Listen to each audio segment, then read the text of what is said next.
So, I'm pretty much afraid of all bugs. They all creep me out. So, I did not enjoy this movie. I did. But, yeah, spiders. Not fun. Let's talk about Itsy Bitsy. Itsy Bitsy was directed by, I want to say, Mika Gallo.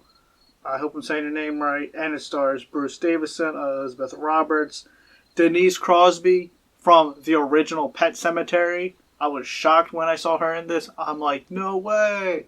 Rachel Creed, what's up? Armin Darbo and Chloe Perrin. Going into this film, I only saw the poster art, and I knew it got some buzz from like the film festival scenes. So I'm like, I'll check it out. It's Halloween month, Spooktober. Why not? And I enjoyed it. Itsy Bitsy is about a family that moves into pretty much a mansion. It's a fairly large house because the mother of the family's job is to take care of this old man. And the family soon finds themselves being stalked, being attacked by a large spider. Hence the movie's title. And to avoid spoilers, because since I didn't know anything really about it, I was pleasantly surprised by the direction this film took. So, let's get into it. The opening scene. The opening scene sets the tone for the entire film. It also helped set up the entire film, and I like the opening scene, the editing, and the song choice was awesome. I really dug the soundtrack in this entire movie. The acting. It goes from really good to Like, shockingly, the two kid actors are quite good. And I know a lot of people shit on kid actors. Like, chill, they're children. But yeah, for what they had to do and the physicality of it, they were fine. They did good. The Mothers is also very well done. And Denise Crosby, who plays the local town sheriff, is great.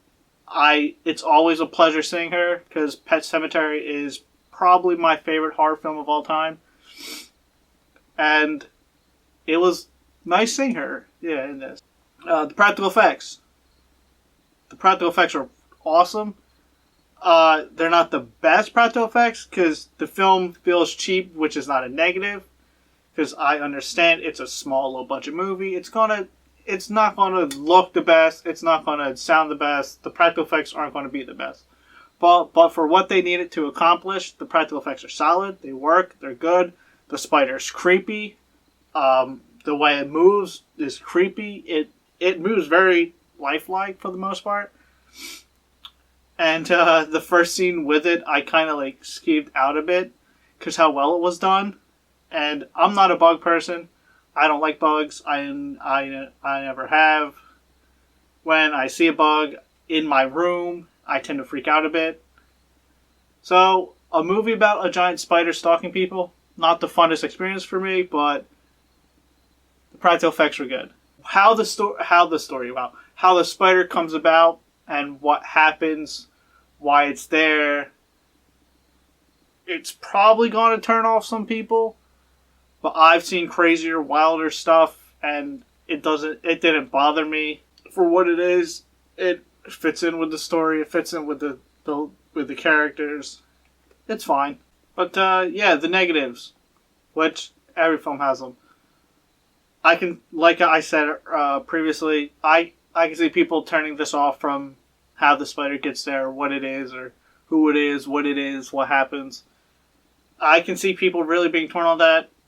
The story is extremely bare bones. There's not much to it. There's not much thinking. There's not really a single plot twist. Forgot to mention this earlier, talking about the story, but the family went through a tragic experience, and that's why they're moving away, and that's why they go to help this old man and live in this big fancy house, and the film goes into that, and that plays into the mother's character arc, which is good.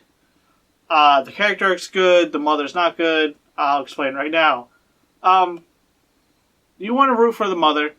You want to cheer for her to protect her children, to do her job correctly, to provide for the family. Of course, like always.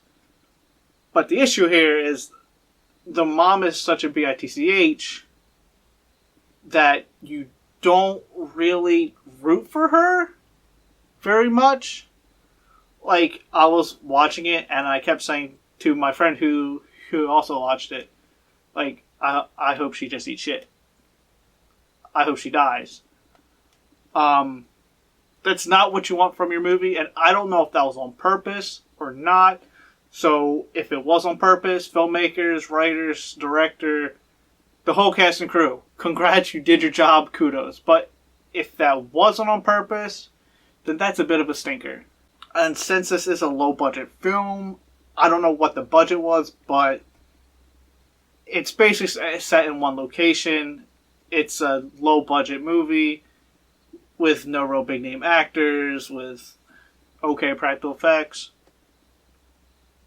I can see people being turned off from it right there, because it's very hard for an independent, low-budget film to get not even just mainstream success, but just any bit of success.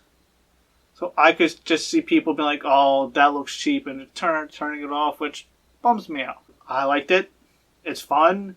It's enjoyable. The pacing's a little wonky. But, yeah. Overall, it's fine. But, yeah, that was a pleasant start to my 31 Days of Halloween, Spooktober. Ooh. But, like always, feel free to like, comment, subscribe, and, most of all, thank you for giving me your time, and thank you for watching.